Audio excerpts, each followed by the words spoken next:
Alors, avant d'aborder le sujet principal ce matin, je veux prendre un peu de temps pour répondre peut-être à une question que certaines pourraient avoir, donner un petit peu une explication de le pourquoi du série d'été qu'on fait. Donc, pour ceux qui ne savaient pas, on embarque dans une série de prédications de l'été. Il va y en avoir plusieurs prédicateurs à travers l'été qui touchent sur des sujets différents. La série qu'on fait cet été, ça va être sur qu'est-ce qu'on appelle le credo des apôtres. Puis certaines pourraient dire, bien, pourquoi le credo des apôtres? C'est un peu étrange. Pourquoi est-ce qu'on fait une série de prédications sur le credo des apôtres? Bon, je vais expliquer ça en premier. Je pense que c'est important qu'on comprenne le pourquoi avant d'embarquer dans quelque chose. Hein? Bon, le credo des apôtres, si vous l'avez dans vos bulletins, semble être une rédaction vraiment officielle. C'est formalisé de ce que les premières pères de l'Église appelaient le règle ou le dépôt de la foi. Le règle ou le dépôt de la foi. Puis, cette phrase, le règle ou le dépôt de la foi, c'est une phrase biblique. En fait, c'est une phrase que Paul utilise. Donc, on regarde, mettons, en 1 Timothée, chapitre 6, verset 20. Okay? Paul est en train d'écrire à son protégé, Timothée. Les instructions qu'on lui donne en 1 Timothée, c'est pour comment gérer l'Église. Et il donne la recommandation suivante à Timothée. Ô Timothée, garde le dépôt en évitant les discours vains et profanes, et les disputes de la fausse science. Garde le dépôt. Puis on doit assumer que Timothée savait de quoi parlait Paul quand il dit « garde le dépôt ». En 1 Timothée, chapitre 1, les versets 13 à 14, Paul exhorte Timothée en disant ceci. Puis là, vous pouvez peut-être écrire ces versets puis les regarder chez vous. 1 Timothée 1, 13 à 14, il dit ceci. « Retiens dans la foi et dans l'amour qui est en Christ Jésus, notez ces mots ici, le modèle des saines paroles que tu as reçues de moi. » Le modèle, excusez-moi, c'est 2 Timothée, ça? Merci. 2 Timothée 1, 13 à 14, j'ai fait une erreur dans mes notes. Il dit, le modèle des saines paroles que tu as reçues de moi. Ce terme, même, pas juste le modèle des saines paroles, déjà ça, c'est comme, intéressant. Il y a un modèle de paroles qu'on doit garder. Mais c'est pas juste ça, il dit que vous avez reçu de moi. Et c'est quelque chose qu'on a déjà vu chez Paul. En 1 Corinthiens, chapitre 15, les versets 1 à 3, Paul parle de quelque chose qu'il a reçu, qui a aussi transmis aux Corinthiens. Et ces termes, réception et transmission, étaient, dans le premier siècle, des termes techniques. On les utilisait pour parler de la transmission, mot pour mot, d'une tradition qu'on devait garder. C'était quelque chose que il faut pas que tu peux pas t'en passer. Tu peux pas le mettre de côté et dire, ça, c'est pas important. C'était quelque chose que tu devais mémoriser, puis tu le donnais exactement comme tu l'as reçu à la prochaine génération. OK? Et c'est ça qu'on voit ici. Garde le modèle des saines paroles que tu as reçues de moi. Et continue, garde le bon dépôt par l'Esprit Saint qui habite en vous. Ou en 2 Thessaloniciens, chapitre 3, verset 6, on voit ceci. Et pourquoi est-ce que je ramène ce verset ici? Parce que souvent dans nos églises protestantes, on a comme peur d'un certain mot. C'est un mot qui commence avec un T, puis ça se prononce tradition. On a peur de la tradition souvent. Même ce terme, tu le dis dans une église protestante, puis ça cause des grichages des dents. Paul, 2 Thessaloniciens 3, 6. Nous vous recommandons, frères, au nom de notre Seigneur Jésus-Christ, de vous éloigner de tout frère qui vit dans le désordre et non selon la tradition que vous avez reçue de nous. Notez-vous ça. Il y a une tradition que Paul et les apôtres avaient transmise aux églises. Puis Paul dit très clairement, éloignez-vous de quelqu'un qui n'adhère pas à cette tradition, mais qui vit dans le désordre. Donc, la Bible elle-même parle de cette tradition qu'on doit garder, qu'on doit retenir et qu'on doit passer et transmettre à la prochaine génération. J'ai mentionné 1 Corinthiens 15, verset 3. « Je vous ai transmis avant tout ce que j'avais aussi reçu. » Quand on commence à penser de même, puis on lit à travers le Nouveau Testament, on réalise qu'on parle souvent de cette manière. Les apôtres avaient des paroles saines qu'ils ont transmises à la prochaine génération de croyants. Et cette prochaine génération de croyants l'a transmis à la prochaine. Puis ils l'ont transmis à la prochaine.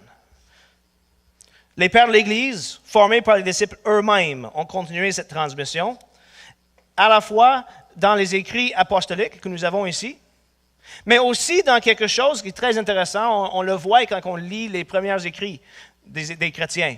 Et ils appelaient ça le règle ou le dépôt de la foi. Puis quand on le lit chez eux, c'est pas toujours pareil, mais les ressemblances sont frappantes. Puis ce qui est intéressant, c'est que quand on les met tout ensemble, tu prends chacune de ces choses, une père d'église va dire, ben voilà le règle de la foi, ou voilà le dépôt de la foi. Puis tu mets toutes ces choses ensemble, une à côté de l'autre, puis le credo des apôtres à côté. Puis le credo des apôtres, c'est quasiment juste une concrétisation de toutes ces autres règles ou dépôts de la foi. C'est juste bien définir les termes. C'est quoi le credo des apôtres? Littéralement, ce que c'est un bref résumé de l'Évangile. Ce credo, le credo des apôtres, c'est le credo le plus vieux de l'Église. Ça provient, on pense, de probablement 140 après Jésus-Christ. Et c'est le credo le plus, c'est le plus influent de l'Église. On va voir comment dans pas long. Comment on va découvrir à travers toute cette série, chaque ligne de le credo des apôtres donne un résumé précis et vrai des enseignements bibliques. Et chaque ligne peut être soutenue par des versets bibliques. En fait, en fin de compte, le credo des apôtres n'est rien d'autre qu'une bonne lecture de la parole de Dieu. Mais certaines pourraient dire, puis je veux adresser deux objections qu'on pourrait avoir. Premièrement, quelqu'un pourrait dire, tradition, on n'aime pas ça. En fait, puis on entend ça parfois, nous n'avons aucun credo que Christ et aucun livre autre que la Bible. Ou on pourrait juste le résumer tout ensemble, nous n'avons aucun credo que la Bible. C'est juste la Bible notre credo. Ça, une telle affirmation ça sonne pieuse, n'est-ce pas? Mais c'est trompeuse. En fait, c'est incohérent et contradictoire en soi. Le mot credo, c'est le mot latin que quand on le traduit en français, tout ce que ça veut dire, c'est « je crois ». Le mot credo, c'est le mot latin traduit comme « je crois ». Un autre mot qui se ressemble, le mot confession, on parle des credos et des confessions. Bien, la confession, des fois on dit, on s'en va faire la confession de nos péchés. Il y a un lien, mais quand on parle de confession, le mot est peut-être plus proche du mot qu'on utilise en Romains chapitre 10, verset 9, où ce qu'on dit, c'est celui qui confesse de sa bouche que le Seigneur est Dieu. Et qui croit dans son cœur qu'il est ressuscité des morts, va être sauvé. Et cette notion de confesser, c'est-à-dire, je suis en train de vous dire, vous affirmer ce que je crois. C'est ça la confession. Puis le credo, c'est le « je crois ». Michael Bird, théologien réformé, protestant d'Australie, fait remarquer ceci. Si tu crois réellement la Bible, alors tôt ou tard, tu vas devoir expliquer ce que tu vois comme étant enseigné dans la Bible. Ça arrive tout le temps. Petit groupe, que ce soit le mercredi soir, jeudi soir, entre amis, on s'assit, on lit la Bible, puis quelqu'un décide de dire quelque chose de plus que ce qui est dans la Bible. Tu sais? Puis c'est normal, tout le monde le fait. On lit un texte, puis quelqu'un dit, tu sais qu'est-ce que ce texte veut dire? Ce texte veut dire, puis il explique. Pourtant, dans son explication, il n'a pas juste cité le texte. Il a dit quelque chose de plus que le texte, qui cherche à expliquer aux autres ce que le texte veut dire. Aussitôt que tu fais ça, tu es en train de dire une credo. Autrement dit, je crois que, et ce qui suit. Il a dit ceci, quand tu expliques l'enseignement biblique de manière formelle, comme dans une déclaration de foi dans une église, tu es en train de créer une credo. Donc, quand que nous, on s'offusque avec des credos et des confessions, mais que nous avons notre déclaration de foi de l'Église à côté, on se contredit. On dit, il ne faut pas avoir des credos et des confessions. Voilà notre credo et confession. Donc, il y a une contradiction qui est là. Carl Trueman, vous avez la citation dans vos bulletins. En fait, je l'ai tout là-bas. Non, je ne l'ai pas avec moi. Il dit ceci. Ainsi, si vous prenez la Bible au sérieux, vous aurez soit une credo ou une confession, quelque chose qui remplit essentiellement le même rôle, comme une déclaration de foi. Ici, je veux faire valoir que ceux qui rejettent ces idées, qui rejettent l'idée d'avoir un credo ou une confession, agissent involontairement de mauvaise foi. Ils ont encore leur croyance ou confession. C'est juste qu'ils ne vont pas l'écrire et vous permettre de le regarder et le scruter à la lumière des Écritures. Même ceux qui disent « je n'ai pas de credo autre que la Bible », ils ont leur propre credo, c'est juste qu'ils ne veulent pas le mettre sur papier pour que tu peux l'analyser pour voir s'ils ont raison. Pour voir si ce qu'eux ils croient est en accord avec ce que la parole de Dieu dit. Quand on dit « voilà ce que je crois », une credo, une confession, qu'est-ce que je suis en train de faire? Je suis en train de permettre aux autres d'analyser mes croyances puis de les comparer avec la parole de Dieu. Je me mets sous le spotlight. En fait, je m'ouvre à la critique. Donc, chaque Église qui présente ses croyances dans une déclaration de foi a une credo autre que la Bible.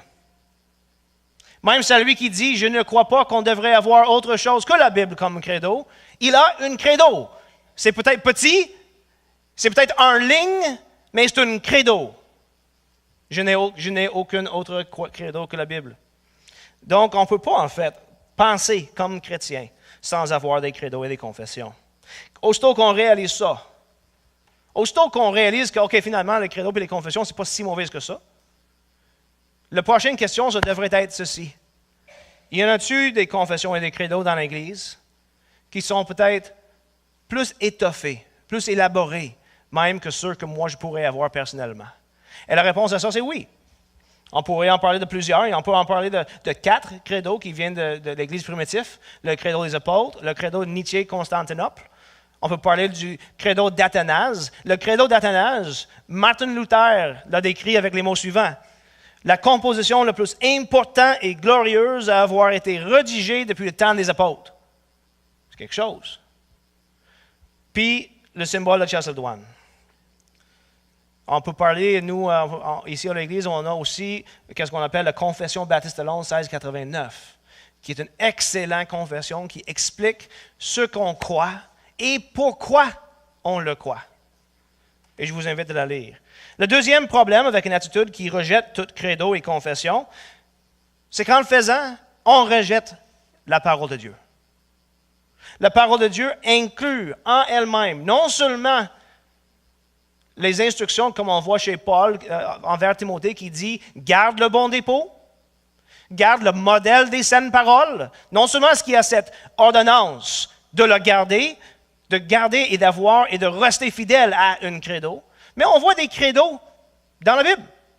Il y a un exemple en Deutéronome 6, 4 à 5. « Écoute Israël, l'Éternel notre Dieu, l'Éternel est un. Tu aimeras l'Éternel ton Dieu de tout ton cœur, de toute ton âme et de toute ta force. » C'est le schéma qu'on appelle en hébreu. Le credo juif. En plus de ça, je pourrais parler, puis je n'irai pas dans le détail, mais on pourrait parler de 1 Corinthiens 15, 3 à 8, qui semble être une genre de credo de l'Église primitive. Paul, en introduisant ce credo, il dit « Je vous ai transmis ce que j'avais déjà reçu. » Un credo. Un autre qui est très intéressant, c'est 1 Timothée, chapitre 3, verset 16, qui semble aussi être une credo de l'Église primitive. Et ce qui est intéressant avec ces credos, c'est qu'ils existent, ils étaient en existence et en circulation avant que Paul a écrit ses lettres. Et ils étaient inclus dans la parole de Dieu, comme inspirés.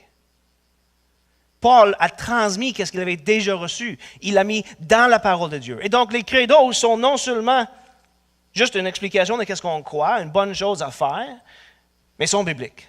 Il faut avoir des credos, il faut les transmettre. Une autre objection, peut-être en rapport directement avec celui qu'on regarde, le Credo des apôtres, c'est « Oui, mais ça, c'est catholique. Ça, c'est catholique, ça. Puis moi, je ne veux rien savoir avec les catholiques. » Je veux répondre à ça rapidement. Le schisme historique de l'Église, d'où provient l'Église catholique romaine et les églises protestantes, a eu lieu alentour des années 1500. On a célébré le 500e en octobre de l'année passée. Le Credo des apôtres a été écrit et rédigé par les pères de l'Église en 140. Dans l'année 140, il n'y avait pas d'Église protestante et l'Église catholique romaine. Il n'y avait rien d'autre que l'Église universelle, unie dans cette croyance. Okay? On ne parle plus des protestants, les catholiques et les romains, on ne parle pas de ça jusqu'à 1500. Mais certaines diraient, oui, attends une minute. C'est parce que l'Église était corrompue à travers les années. C'est pour ça qu'il y a eu la réforme. Puis c'est qui le responsable de cette corruption? Oh, ce fameux empereur Constantinople. Excuse-moi, Constantinople. Ça, c'est la ville qui est nommée pour Constantine. Ce fameux empereur Constantine. Bien, ça, c'est une genre de paradigme historique qui est en fait fausse. Il n'y a aucun soutien pour cette approche à l'histoire. C'est circulé dans certains coins, mais ça n'a aucune racine dans la réelle histoire de l'Église, premièrement. Mais même si on accepte, OK? On va juste faire pour le fun le matin, on va dire que c'est vrai. On va dire que ça a des racines et que ça c'est fondé en histoire. Ça reste que Constantine était en 325 et le Credo des apôtres provient de 140. Donc avant la corruption de l'Église, même si on accepte ce paradigme fausse de la corruption de l'Église qui a eu lieu en 325. Donc, peu importe comment on regarde l'histoire de l'Église, ce Credo des apôtres est la propriété commune à tous les chrétiens. C'est en fait notre propriété. Si on comprend la réforme comme il faut, la réforme était un retour à la véritable chrétianisme. Et c'est quoi qu'ils ont fait, les réformeurs? Ils ont dit, quand ils ont demandé la question, c'est quoi le véritable chrétianisme? Ils ont dit le Credo des apôtres. On commence là. Et en fait, qu'est-ce qui est intéressant? C'est que quand on regarde à travers les écrits et les catéchismes et les confessions des réformés de la début de la Réforme, on découvre qu'ils se fondaient sur le Credo des apôtres. En fait, le catéchisme réformé le plus important probablement à être écrit, le catéchisme Heidelberg, des fois on le cite durant le temps d'adoration. Le catéchisme d'Heidelberg a été écrit par plusieurs docteurs et pasteurs réformés pour essayer d'unir toutes les églises réformées du monde sous un enseignement. Et eux autres, quand ils demandent la question « Que doit croire un chrétien ?» il dit ceci. « Tout de qui est promis dans l'Évangile et que les articles de la foi universelle et indubitable des chrétiens expriment en abrégé dans le symbole apostolique, le Credo des apôtres. » Autrement dit, quand ils demandent qu'est-ce qu'on doit croire, leur réponse est tout ce qui est dans les évangiles et le Credo des apôtres. Point. Et donc, quand que nous, on affirme le Credo des apôtres, quand que nous, on le regarde, puis on le considère, puis on l'étudie, on est en train de se mettre en accord avec les réformateurs qui sont nos racines. Et en mettant en accord avec les réformateurs qui sont à nos racines, on est en train de mettre en accord avec l'Église primitive, l'Église universelle, en fait, tous les croyants de tous les siècles, partout au monde. Plusieurs théologiens importants à travers les siècles ont écrit des commentaires sur le Credo des apôtres. Par exemple, un de mes théologiens préférés, je ne peux pas permettre de ne pas le citer, Thomas d'Aquin a écrit un commentaire à travers une série de prédications sur le Credo des apôtres, mais non seulement Thomas d'Aquin, mais Jean Calvin. Son fameux Institut de la religion chrétienne se base entièrement sur le Credo des apôtres. Il suit l'ordre d'idées qu'on trouve dans le Credo des apôtres. Mais pas juste eux autres. Karl Barth, un théologien néo-orthodoxe allemand qui est très influent aujourd'hui, il a écrit un commentaire sur le Credo des apôtres. R.C. Sproul, qui vient tout juste de mourir, grand théologien réformé, il a un excellent commentaires sur le credo des apôtres. On peut parler de Wolfhard Pannenberg, théologien allemand. Michael Bird, j'ai les livres en arrière, ici quelque part. J'ai déjà cité une théologien réformée. On peut parler de Michael Horton et Alistair McGrath. Et je pourrais en nommer et en nommer et en nommer parce qu'il y en a tellement. L'Église protestante a pris comme un de leurs fondements le credo des apôtres. Et c'est pour ça qu'on regarde ensemble le credo des apôtres. Pourquoi est-ce qu'on le regarde? Je vais donner 4 autres raisons. C'est quoi l'utilité de ce credo? Premièrement, c'est une liste de doctrines officielles qui a toujours été acceptée par l'Église authentique. Tu veux voir c'est où une Église authentique? Prends ton credo des apôtres, compare-la avec la déclaration de foi de l'Église où ce que tu veux y aller. Si eux autres sont d'accord avec le credo des apôtres, c'est une bonne base. Ça ne veut pas dire qu'ils sont parfaits, peut-être qu'il y a d'autres problèmes, mais c'est un bon départ. Un signe d'une Église authentique, c'est qu'ils sont d'accord avec le credo des apôtres. Par ce credo, on découvre et on affirme que nous sommes unis dans la foi avec les apôtres, des disciples des apôtres et avec tous les vrais croyants de tous les temps, partout au monde.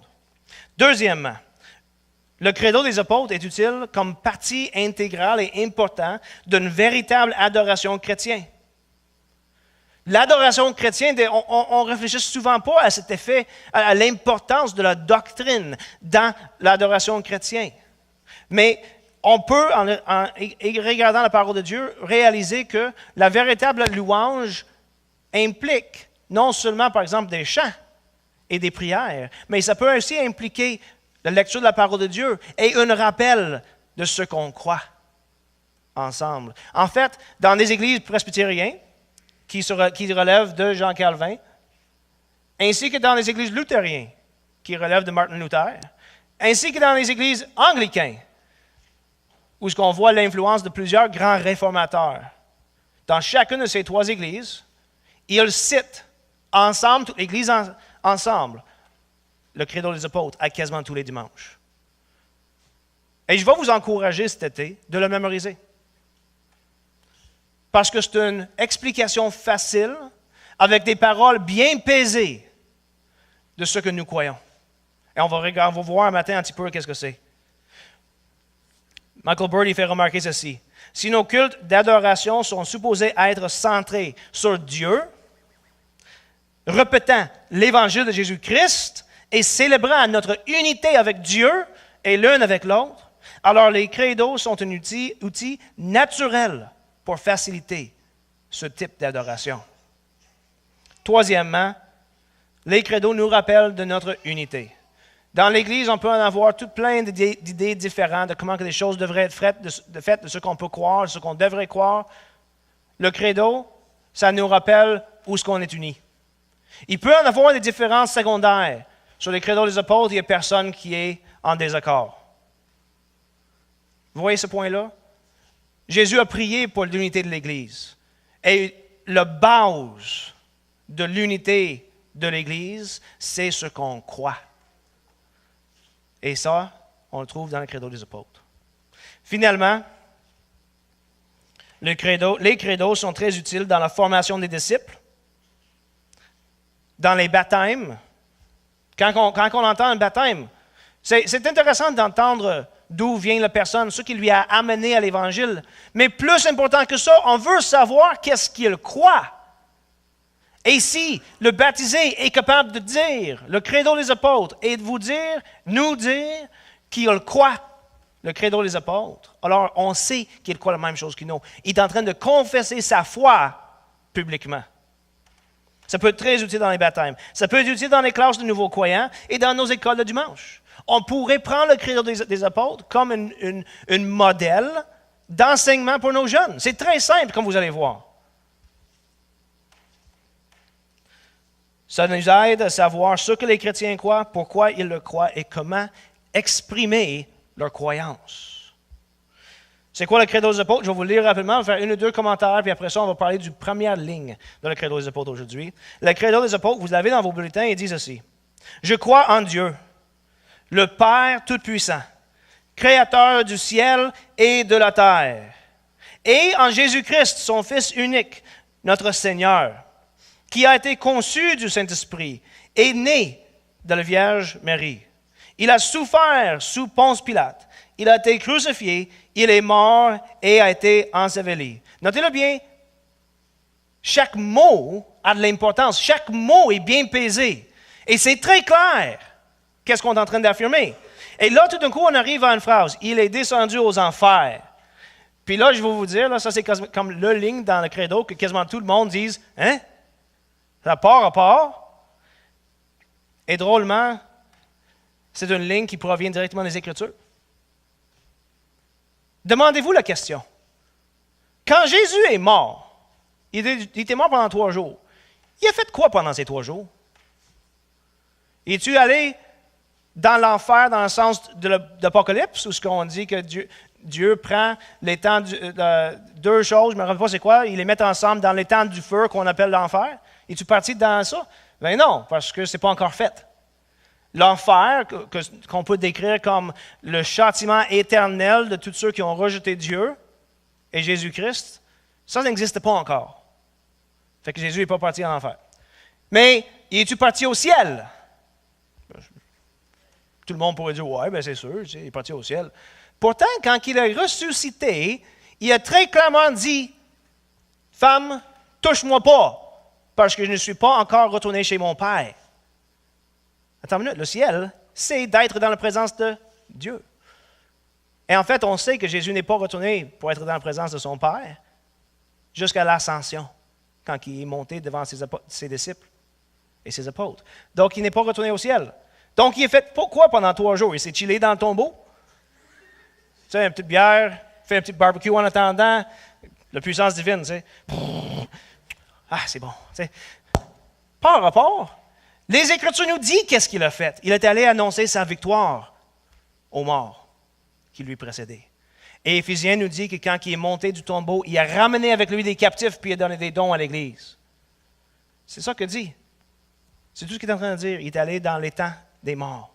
Il est allé annoncer la victoire divine sur le mort et sur le péché et sur le diable. Et il a ramené les saints qui lui précédaient quand il est monté. Donc, il est descendu aux enfers. Le 3e jour, il est ressuscité des morts. Il est monté aux cieux. Il s'est assis à la droite de Dieu, le Père Tout-Puissant. Et de là, il viendra juger les vivants et les morts. Je crois en l'Esprit Saint.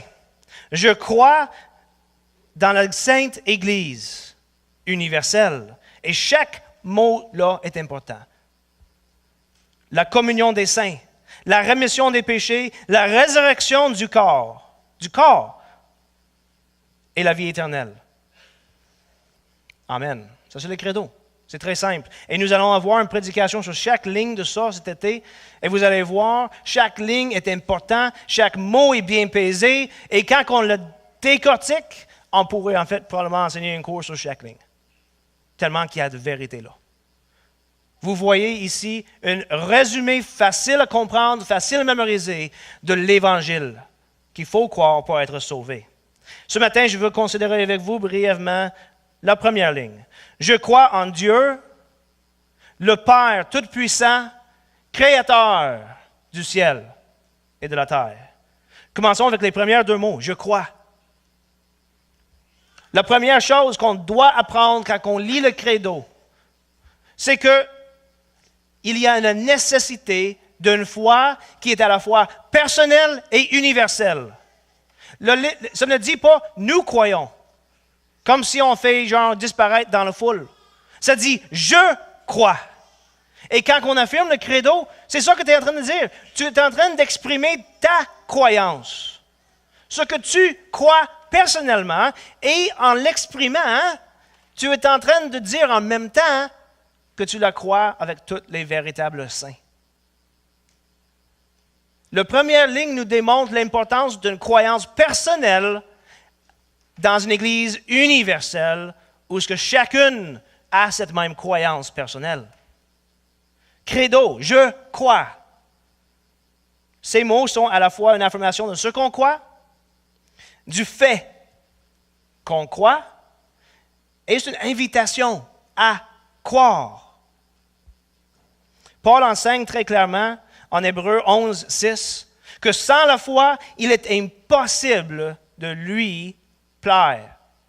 Celui qui s'approche de Dieu doit croire qu'il existe et qu'il récompense ceux qui la cherchent. Romains chapitre 10, 9 à 11. Si tu confesses de ta bouche le Seigneur Jésus-Christ, et si tu crois dans ton cœur que Dieu l'a ressuscité de la mort, tu seras sauvé. Car en croyant du cœur, on parvient à la justice, et en confession de la bouche, on parvient au salut. Selon ce que dit les Écritures, quiconque croit en lui ne sera pas confus. L'importance de la foi. Éphésiens 2, 8 à 9. C'est par la grâce, en effet, que vous êtes sauvés par la moyenne de la foi. Et cela ne vient pas de vous, c'est le don de Dieu. Ce n'est point par les œuvres, à point que personne ne se glorifie. Sans la foi, il n'y a pas de salut. Thomas d'Aquin note, dans son commentaire sur les apôtres, le credo des apôtres, que la foi a 4 bénéfices. Le premier bénéfice, c'est exactement ce que je viens de dire, c'est le salut. C'est que par la foi, nous sommes unis à Dieu. C'est le premier bénéfice et c'est le meilleur des bénéfices. Mais en plus de ça, il dit, la foi nous introduit la vie éternelle en nous. Il dit, la vie éternelle n'est rien d'autre que de connaître Dieu. Donc, aucun homme ne peut obtenir le bonheur du ciel, qui est la véritable connaissance de Dieu, à moins de le connaître premièrement par la foi. Par la foi, on apprend à connaître Dieu. Un troisième bénéfice, la foi est notre guide dans la vie présente, dit Thomas d'Aquin. La foi nous enseigne tout ce qui est nécessaire pour vivre une bonne vie, puisque nous apprenons par la foi qu'il n'y a qu'un seul Dieu qui récompense les bons et punit les méchants. Par la foi, on apprend à courir après la sanctification personnelle et ça nous guide dans notre vie présente. Et quatrièmement, la foi nous aide à surmonter et à vaincre les tentations. Car on a la foi que Dieu nous a donné, la puissance que nous avons besoin pour la vie et la sainteté. Qu'est-ce que la foi? Brièvement, la foi par nature, c'est d'accepter comme vrai des choses qu'on ne peut pas connaître de nos propres capacités, par nous-mêmes. Et certaines, en réponse à ça, diraient que la foi, c'est une folie. Les scientifiques, parfois, regardent des chrétiens puis ils disent, vous êtes fous d'accepter par la foi des choses que tu ne peux pas connaître. Mais une telle affirmation ne prend pas en considération l'imperfection et les limitations de la connaissance humaine. Thomas d'Aquin soulève ce point. Si nous étions capables, par nous-mêmes, de connaître parfaitement toutes les choses, visibles et invisibles, alors il serait pour nous la folie de croire ce qu'on ne peut pas voir. C'est vrai. Si on pouvait, par nos propres capacités, nous-mêmes, tout connaître, invisible et visible, alors ce serait la folie de croire, d'avoir la foi. Pourtant, il dit, notre connaissance est tellement imparfaite qu'aucun philosophe n'a jamais réussi à découvrir parfaitement la nature d'une seule mouche. J'aime beaucoup cette citation parce que ça nous met vraiment dans notre place. Tu sais, des fois, les philosophes se pètent les bretelles en disant qu'on est bonne et on connaît pas mal de choses. Puis Thomas d'Aquin dit, pourtant, par notre capacité toute seule, même les philosophes qui se pètent les bretelles en disant qu'ils connaissent pas mal de stock, n'ont jamais réussi à comprendre parfaitement la nature d'une simple mouche. Et il dit, quand notre intellect est aussi faible, n'est-ce pas la folie de croire seulement ce qu'on peut découvrir par nous-mêmes? Mais en plus de ça, on est limité. Ceux qui ont vécu assez longtemps dans ce monde réalisent qu'on n'est même pas capable de connaître tout ce qui est nécessaire pour se vivre. On a besoin de l'aide des autres, qui ont des connaissances que nous n'avons pas. On a besoin de l'aide, mettons, dans mon cas, d'un garagiste qui sait comment que ça fonctionne une voiture. Puis la folie serait que quand je m'en vais au garagiste, puis il dit, il faut vraiment que tu changes tes freins parce que si je te laisse sortir d'ici sans changer tes freins, ça se peut que tu meurs. La folie, c'est-tu de dire, pas besoin de ton information, merci de ton opinion. Ou est-ce que la folie, c'est de dire, ben je ne connais pas bien ça, Donc, je préfère faire confiance à celui qui sait. On parle ici d'une simple chose terrestre. Et pourtant, la foi est nécessaire. C'est intéressant à noter que quand on parle de la foi, on est en train d'accepter la parole d'un autre. Il n'y a qu'un dont la parole que peut jamais faillir, peut jamais être en erreur. Il n'y a qu'un qui ne peut pas mentir. Il n'y a qu'un qui est la vérité. De ne pas le croire, c'est la folie. De la croire, c'est la sagesse. Il n'y a personne qui est plus digne de confiance que Dieu, disait Thomas. Donc, ceux qui ne veulent pas croire les affirmations de la foi ne sont pas sages, mais insensés et orgueilleux. Comme le psalmiste disait en psaume 14, 1, « L'insensé dit en son cœur, il n'y a point de Dieu. » Finalement, la foi, toute véritable foi, est accompagnée de l'action. Si tu crois, tu fais. Tu ne peux quasiment pas distinguer les deux. Je reviens à mon histoire de garagiste. Si je crois réellement mon garagiste quand il dit « quitte pas » sans que tu changes les freins, je vais faire changer mes freins. Voyez-vous ça? Si je le crois là. Si je ne le crois pas, je vais peut-être dire « je veux une deuxième opinion ». Mais quand que je dis « je veux une deuxième opinion », qu'est-ce que ça signifie? Je ne le crois pas. Je mets en doute ses compétences. Puis tu sais, pour un garagiste, c'est pas grave. Mais quand que Dieu nous dit, si tu confesses de ta bouche le Seigneur Jésus, et tu crois dans ton cœur que Dieu l'a ressuscité de la mort, alors tu seras sauvé, on se méfie de ses connaissances à notre perte. Quand que Dieu nous dit de faire quelque chose, si je dis que j'ai la foi en lui, qu'est-ce qui va suivre? L'obéissance. Si je le crois vraiment, dire que je crois en Dieu et l'œuvre de Jésus sur la croix pour mon salut, sans obéir à Dieu dans ce qu'il me demande, n'est pas la foi, mais l'incrédulité. Celui qui dit croire, mais qui n'obéit pas à Dieu, n'est pas un croyant, mais un incrédule. La foi se démontre par nos actions. Et en fait, le manque de foi, l'incrédulité se démontre aussi par nos actions. Tous nos choix, nos actions, nos pensées, nos paroles, nos répliques sont tous motivés par ce qu'on croit. Donc, il faut faire attention. Parce qu'honnêtement, la manière qu'on vit nos vies démontre qu'est-ce qu'on croit. Souvent, ça démontre ça beaucoup plus que nos propres paroles. On peut cacher la réalité par nos paroles, mais on ne peut pas la cacher avec nos vies. Qu'est-ce qu'on croit? La première ligne. Je crois en Dieu. Puis là, je vais résumer ça rapidement parce que je veux aller aux autres points qui sont pour moi beaucoup plus importants. La première croyance qui unit tous les véritables croyants. La première croyance qu'il faut croire, avant même de croire que Jésus est Dieu, que Jésus est venu mourir sur une croix, que la mort de Jésus-Christ peut nous épargner du colère de Dieu, la première chose que tu dois croire, avant même de croire que la Bible c'est la parole de Dieu, c'est que tu dois croire qu'il existe un Dieu. S'il n'y a pas de Dieu, ça c'est pas sa parole. S'il n'y a pas de Dieu, Jésus n'est pas Dieu. S'il n'y a pas de Dieu, Jésus, sa mort sur la croix, ça ne sert littéralement à rien. La première chose qu'on croit, c'est que Dieu existe. Hébreux 11:6 encore. Celui qui s'approche de Dieu doit croire qu'il existe.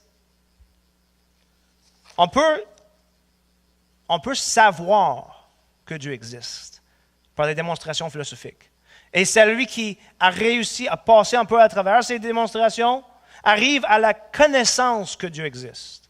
Celui qui ne passe pas à travers, par exemple, n'est pas moindre. En fait, Thomas d'Aquin dit que une madame, dans ses paroles, il dit une vieille madame qui croit que Dieu existe a plus de connaissances que des philosophes. La plupart des philosophes, en fait. Paul dit, Romains chapitre 1, 19 à 20, « Car ce qu'on peut connaître de Dieu est manifeste pour eux, car Dieu le leur a manifesté. En effet, les perfections invisibles de Dieu, sa puissance éternelle et sa nature divine se voient fort bien, ou se manifestent depuis la création du monde quand on les considère ou dans ses ouvrages. » Et Grégoire de Nice, il disait ceci, « Si l'athée nie l'existence de Dieu, on l'amènera en parlant de la savante et sage économie du monde, à reconnaître là l'existence d'une puissance qui s'y manifeste et qui est supérieure à l'univers. » Un des arguments le plus répandu dans tous les écrits chrétiens, c'est l'argument pour démontrer l'existence de Dieu à partir de l'ordre et la beauté qu'on voit dans le monde. Et ça, c'est basé sur quoi? C'est-tu basé juste sur les philosophes? Actes chapitre 14, 16 à 17, Paul dit ceci. « Dans les générations passées, Dieu, a laissé toutes les nations suivre leur propre voie. Quoi? Qu'il n'aille cesser de rendre témoignage de ce qu'il est par ses bienfaits, en vous donnant du ciel les pluies et les saisons fertiles, en vous comblant de nourriture et de bonheur dans le cœur. Par l'ordre naturel, Dieu se manifeste et démontre ce qu'il est, aux païens, aux chrétiens, à tout le monde. Donc, on peut savoir que Dieu existe. En fait, il y a plus qu'une vingtaine d'arguments qui démontrent l'existence de Dieu.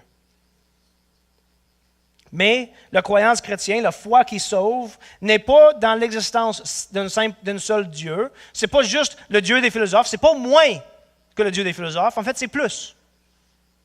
La foi qui sauve, c'est dans le Dieu d'Abraham, d'Isaac et Jacob.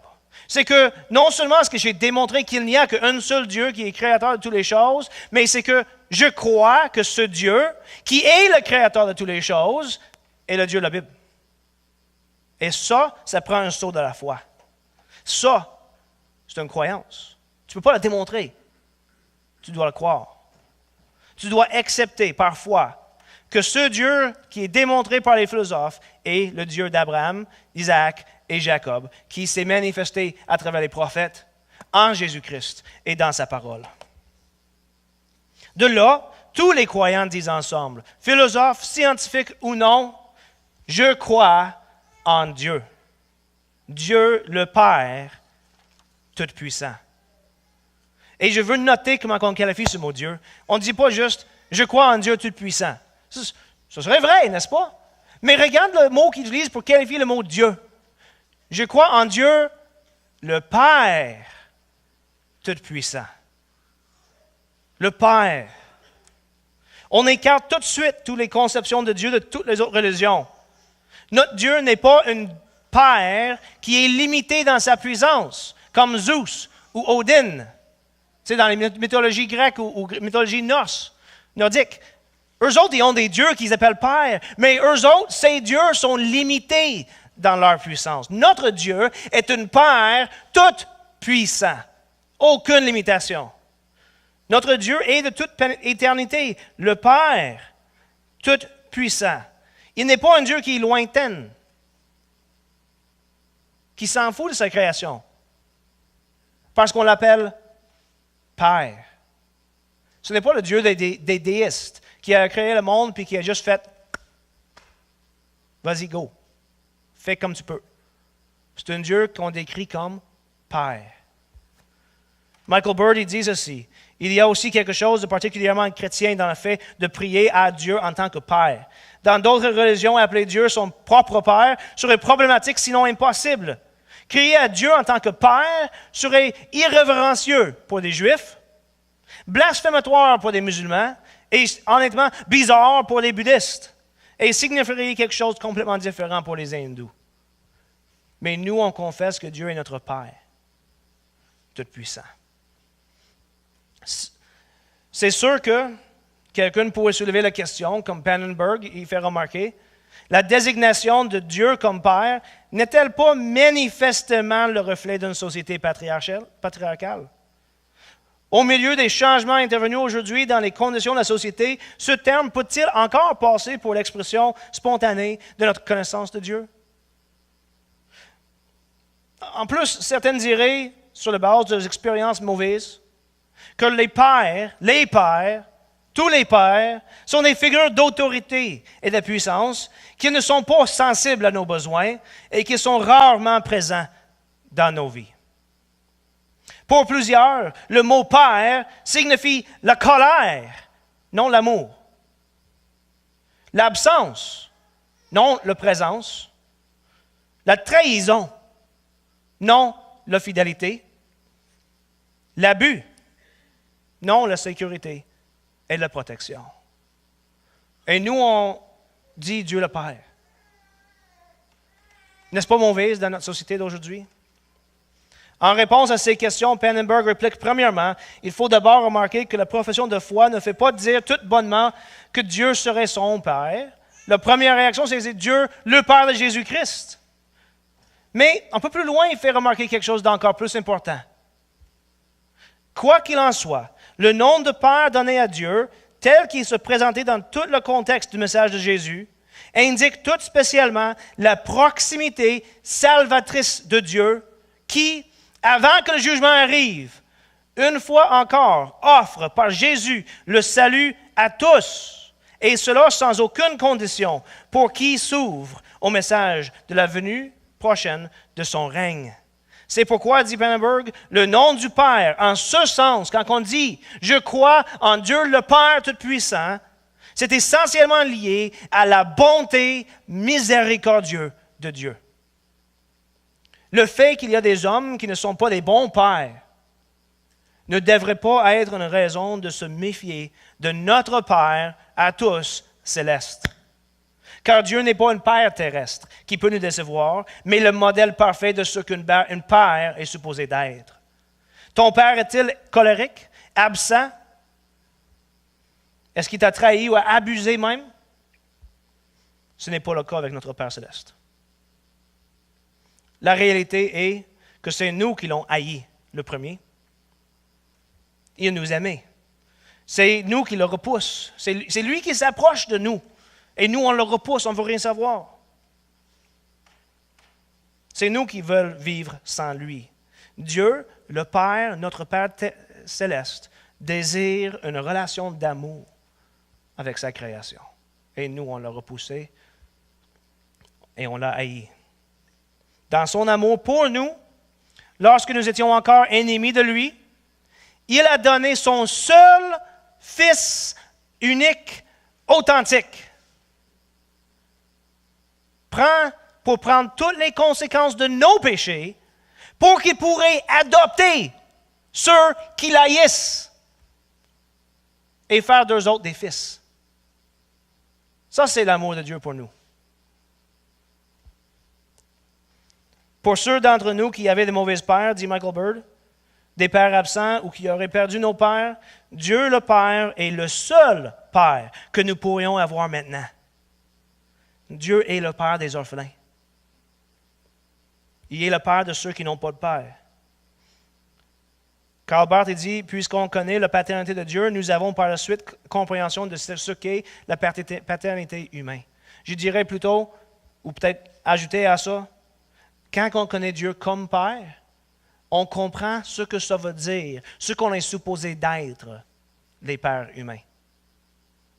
Il ne faut pas le voir de l'autre côté. Il ne faut pas regarder comme si on va juger Dieu le Père selon le modèle des pères humains que nous avons. On devrait plutôt juger les modèles de pères humains que nous avons par le modèle de Dieu, qui est notre Père.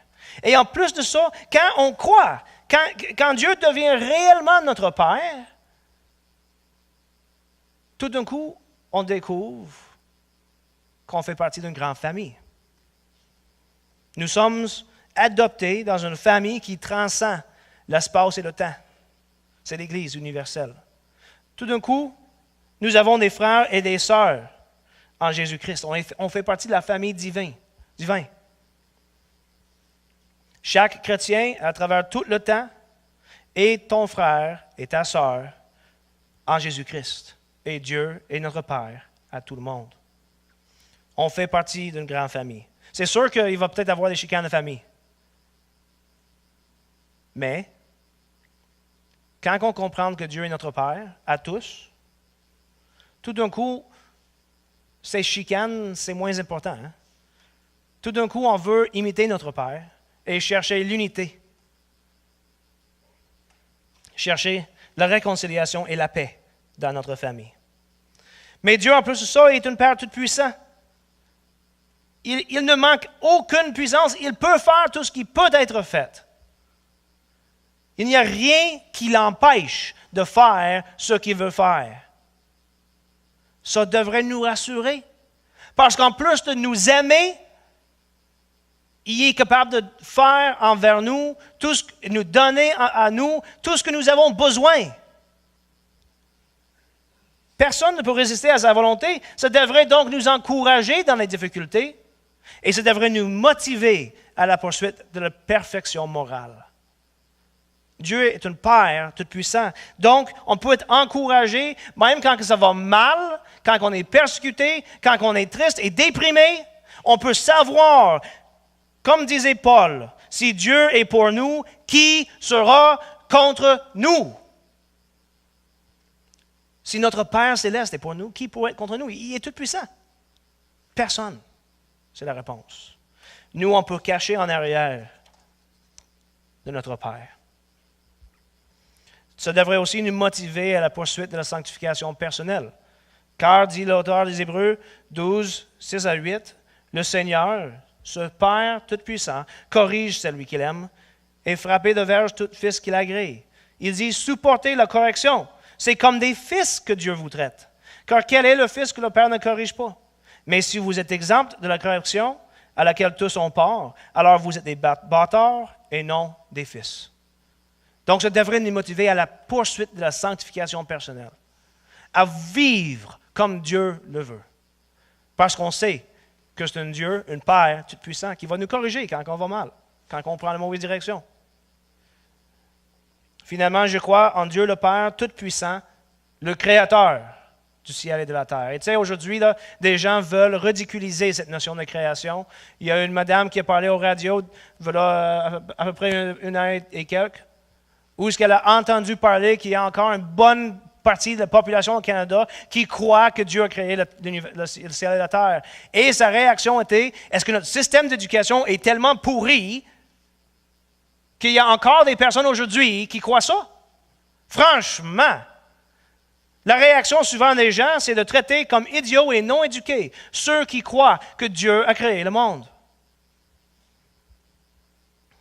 Pourtant, c'est ce qu'on croit. Si tu es chrétien, tu crois que Dieu est le créateur du ciel et de la terre.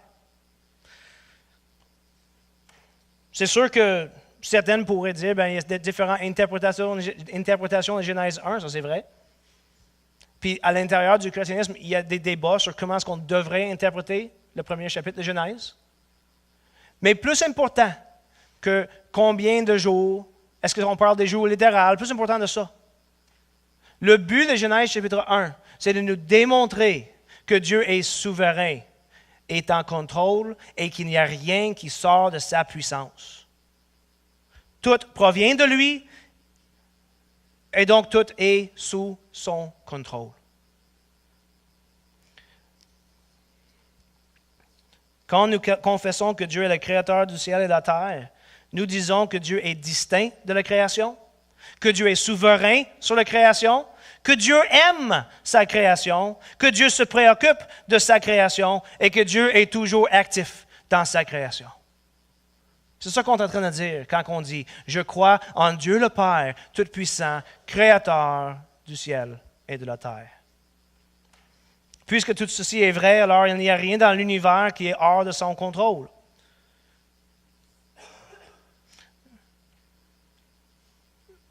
Connaître cette phrase, je crois en Dieu, le Père Tout-Puissant, Créateur du ciel et de la terre, devrait être pour nous non seulement notre bannière, voilà qu'est-ce que je crois, mais ça devrait être pour nous un réconfort, un encouragement de savoir que peu importe qu'est-ce qui se passe, notre Père est en contrôle.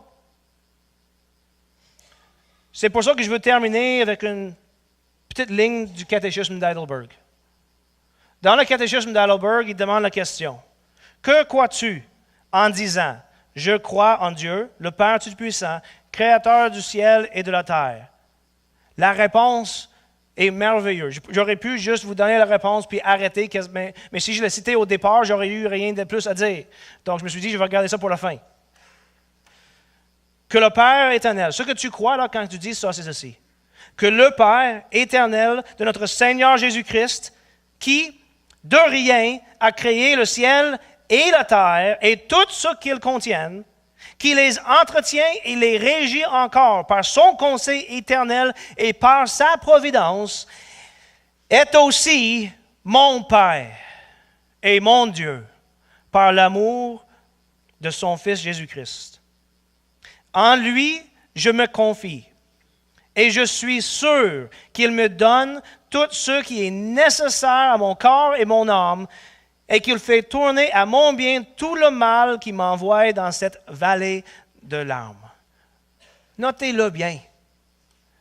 Quand on affirme « Je crois en Dieu, le Père Tout-Puissant », on n'est pas en train de dire que tout va bien aller dans sa vie. Au contraire, le catéchisme décrit cette vie comme cette vallée de larmes, de tristesse, douleur, rejet.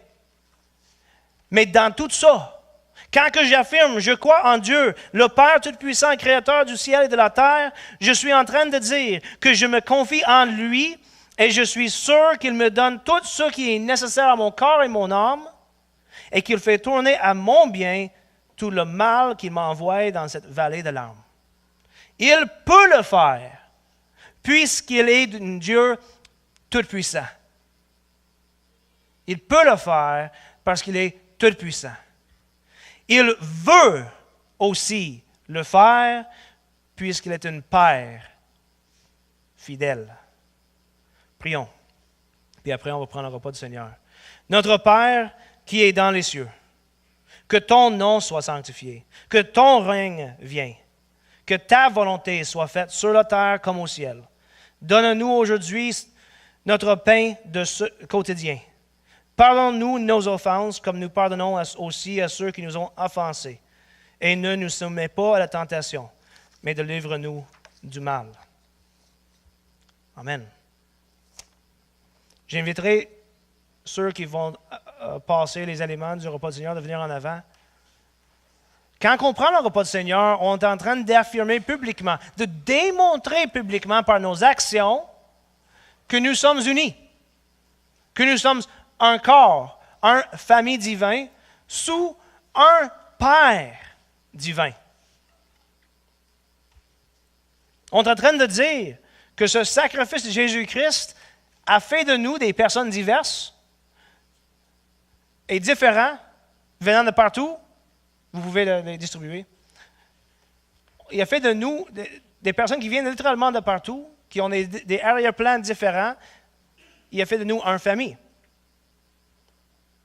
Un corps, chacun différent, mais chacun uni, l'un avec l'autre. Le base de notre unité, la première chose, c'est le credo des apôtres, direct là. Et même plus que ça, c'est ça qu'on a vu un matin dans cette première ligne.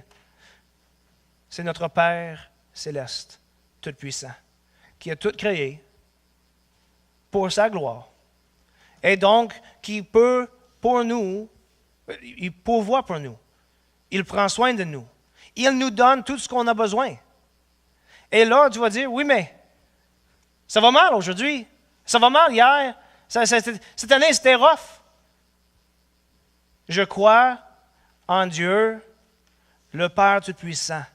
Il me donne ce que j'ai besoin. Et des fois, des mauvais sorts, les vies difficiles, c'est justement ça qu'on a besoin.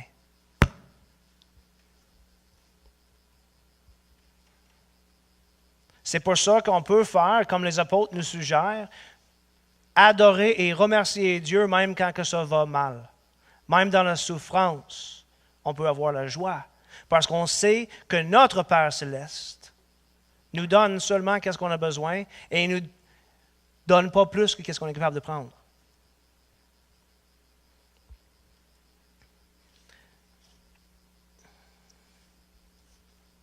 Et ce Père céleste,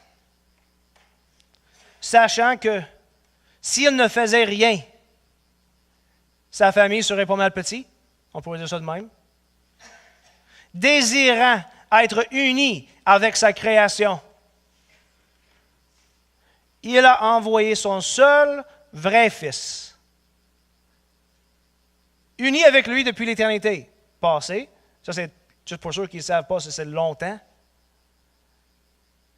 Il vivait en unité et en amour. Et il a envoyé pour prendre à notre place le colère divine qui nous était destiné. Jésus l'a pris sur lui pour que Dieu pourrait nous adopter et faire de nous des fils et des filles.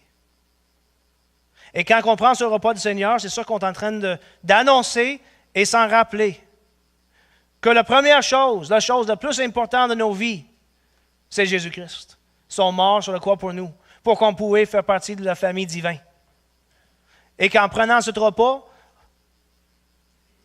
on accepte, d'un certain sens, son sacrifice pour nous. Et on est unis ensemble, en lui. Jésus, quand il a pris le pain, il a dit, à tous les fois que vous prenez ce pain, il dit, après avoir brisé, ceci est mon corps, livré pour vous, à tous les fois que vous le prenez, prenez-le en mémoire de moi.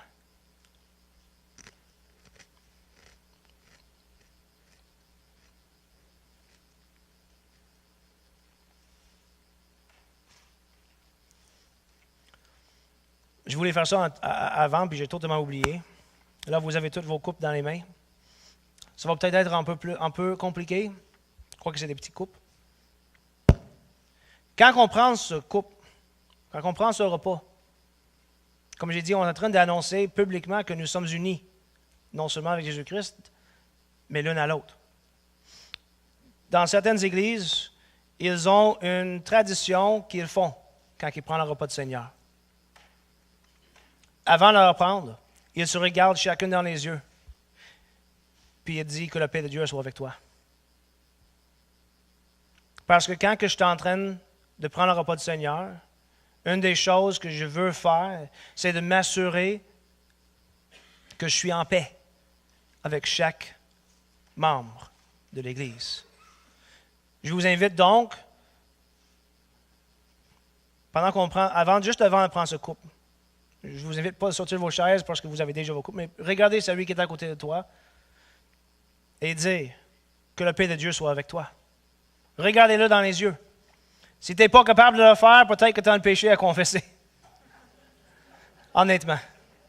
Que la paix de Dieu soit avec vous.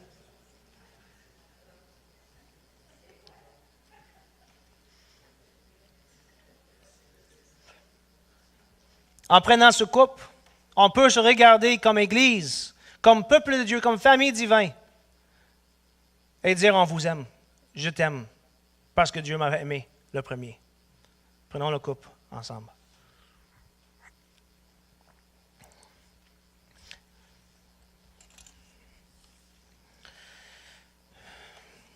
Seigneur, merci de nous avoir invités à ta table, de nous avoir invités à avoir une communion spirituelle avec toi autour de cette table, autour de ces aliments, ensemble, par lequel on annonce ta mort et ta résurrection jusqu'à ton retour. Lorsque nous étions sans force, on était encore rebelles et pécheurs, tu es mort pour nous. Merci, Seigneur, pour ce sacrifice. Mais, Seigneur, par ce coupe, on se rappelle ton sang qui a coulé pour nous et par ce pain de ton corps qui était brisé pour nous. Par ce repas, Seigneur, tu nous rappelles que nous sommes un en toi jusqu'à ton retour. Merci pour la victoire que tu as eue sur ce monde, sur le péché et sur la mort. Que ton nom soit glorifié. Amen.